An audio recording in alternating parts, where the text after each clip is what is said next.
नमस्कार, मैं हूं आपके साथ शाहिन अली और आप देख रहे हैं फसल क्रांति। तो आइए नजर डालते हैं आज के 10 बड़ी खबरों पर।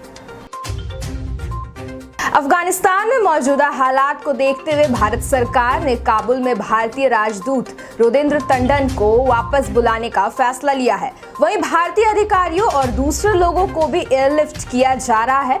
वायुसेना का ग्लोबमास्टर C-17 एयरक्राफ्ट काबुल से 130 से ज्यादा लोगों को लेकर मंगलवार सुबह रवाना हुआ है। भारतीय राजदूत भी इसी विमान से आ रहे हैं। ये विमान दोपहर 1 बजे जामनगर पहुंचेगा और वहां से ये गाजियाबाद के हिडन एयरबस पर पहुंचेगा। सूत्रों का कहना है कि जिन लोगों को इस विमान से लाया जा रहा है उन्हें सोमवार शाम को ही काबुल एयरपोर्ट के सुरक्षित इलाके में पहुंचा दिया गया था। इसके साथ ही सोमवार को भी वायुसेना के एक विमान से कई लोग भारत लाए गए थे। अफगानिस्तान में एक बार फिर तालिबान का शासन आ गया है। राष्ट्रपति अशरफ गनी देश छोड़कर जा चुके हैं। सत्ता हस्तांतरण लगभग पूरा हो चुका है। इसके साथ ही उन लोगों के प्रयासों को गहरा धक्का लगा है जो पिछले 20 साल से देश में लोकतंत्र की स्थापना की कोशिश में लगे हुए थे। इनमें अमेरिका, नाटो देशों के साथ ही भारत भी शामिल है। एक्सपर्ट्स कहते हैं कि भारत के लिए आने वाला समय काफी मुश्किल भरा हो सकता है। अफगानिस्तान में भारत के पास जो कूटनीतिक बढ़त थी वो खत्म हो सकती है। इस हलचल का असर दुनिया के जिन मुल्कों पर सबसे ज्यादा पड़ेगा उनमें भारत भी शामिल है। प्रेग्नेंट महिलाओं में कोरोना संक्रमण डिलीवरी के दौरान जानलेवा हो सकता है, ये कहना है अमेरिका के centre for disease control and prevention का। CDC ने एक रिसर्च का जिक्र करते हुए बताया कि प्रेगनेंसी के दौरान कोरोना होने पर डिलीवरी के समय मां की मौत का खतरा 10 गुना ज्यादा बढ़ जाता है और कई तरह की कॉम्प्लिकेशन हो सकती है। इसलिए सभी प्रेग्नेंट महिलाओं को भी जल्द से जल्द वैक्सीन लगवा लेनी चाहिए। यूनिवर्सिटी ऑफ कैलिफोर्निया के इरविन मेडिकल सेंटर की रिसर्च के मुताबिक डिलीवरी के दौरान संक्रमित महिलाओं के ICU में भर्ती होने का खतरा 5 गुना ज्यादा और मौत का खतरा 10 गुना तक बढ़ जाता है। 16 महीनों तक बंद रहने के बाद अब देश के ज्यादातर राज्यों में स्कूल खुल गए हैं या खुल रहे हैं। ज्यादातर राज्यों ने तय किया कि सीनियर क्लासेस को पहले खोला जाए, बाद में छोटी कक्षाओं को खोला जाएगा। स्टूडेंट्स के लिए कोविड प्रोटोकॉल का पालन भी अनिवार्य बनाया गया है। मीडिया रिपोर्ट्स के मुताबिक पिछले 2 हफ्तों में पूरे देश भर में 600 से अधिक बच्चे कोविड-19 से इन्फेक्ट हुए हैं। पिछले हफ्ते ही पंजाब, हिमाचल प्रदेश और छत्तीसगढ़ में 100 से अधिक बच्चे इन्फेक्ट मिले हैं।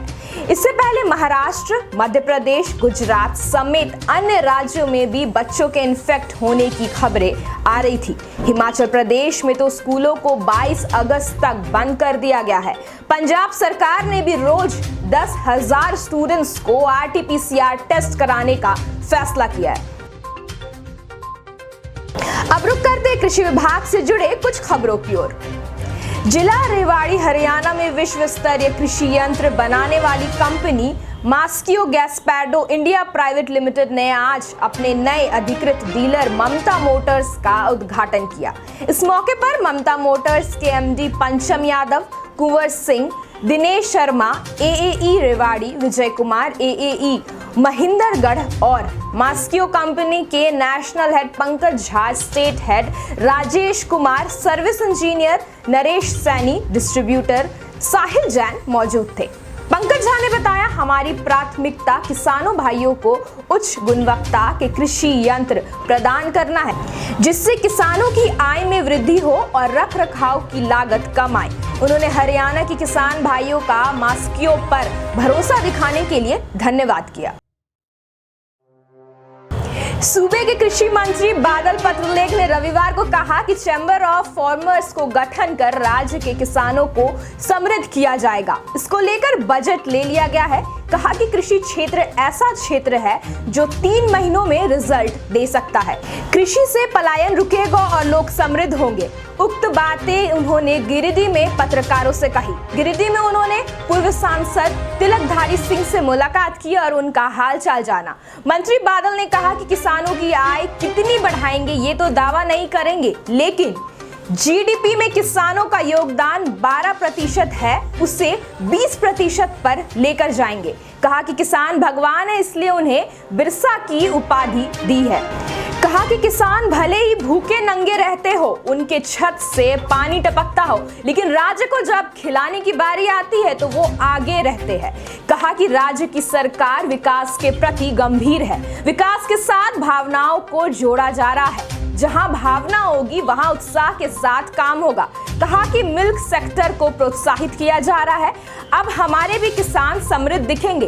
खेतों में किसान किसी भी ड्रेस में जाए, लेकिन जब बाजार में आएंगे तो पदाधिकारी की तरह दिखेंगे।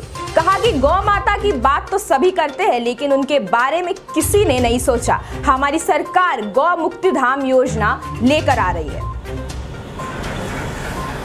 इफ्को किसान संचार लिमिटेड किसानों और जमींदारों को सटीक कृषि तकनीकों को अपनाने में मदद करने को तैयार है। इफ्को ने टर्न की समाधान पेश करना शुरू कर दिया है। ये न केवल उन्हें श्रम की कमी जैसी चुनौतियों से निपटने में मदद करेगा, बल्कि बाजार के साथ संपर्क भी प्रदान करेगा। ऐसी टर्न की परियोजनाओं के तहत मुख्य फोकस उच्च मूल्य वाली औषधीय और बागवानी फसलों पर होगी, जहां इफ्को किसान को खरीदारों से जुड़ने में मदद करेगा।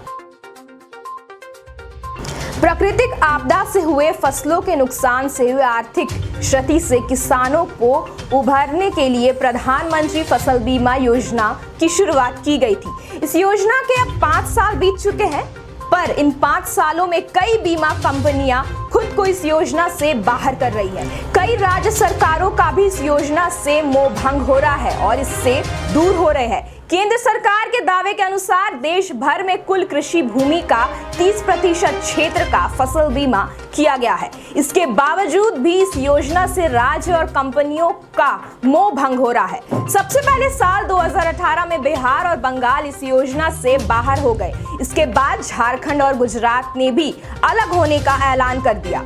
वर्तमान समय में बिहार, झारखंड, पश्चिम बंगाल, पंजाब, गुजरात, तेलंगाना, आंध्र प्रदेश राज्यों ने अपने आप को योजना से बाहर कर लिया है।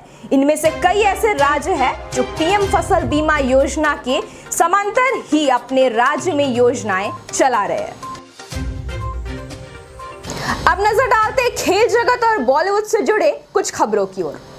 भारत ने इंग्लैंड को दूसरे टेस्ट में हराकर 5 टेस्ट की सीरीज में 1-0 की बढ़त बना ली है।